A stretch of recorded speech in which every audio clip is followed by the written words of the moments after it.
আল্লাহ যেন কেমন যেন বলতে চাচ্ছেন যে তোমরা সেটা অন্তরও বিশ্বাস করো। আল্লাহ আরেক খুব সুন্দর করে বলেন যে যদি একটা বুলবুলি পাখিকে, তোতা পাখিকে কালিমা শিখিয়ে দেওয়া হয়, আর সে যদি কালিমা উচ্চারণ করে, তাহলে কি সে মুমিন হয়ে যায়? खरब ने कह भी दिया ला इलाहा तो क्या हासिल, दिल व जबान मुसलमान ही तो कुछ भी नहीं। একটা গাধা কোন রকম কথা শিখল,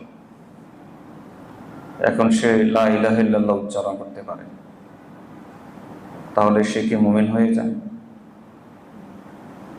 মুমিন হতে হলে দিল এবং জবান একসাথে করে ঈমানদার হতে হয়। আল্লাহ কেমন যেন বলে দিচ্ছেন যে তোমরা যারা ঈমানের দাবি করছো,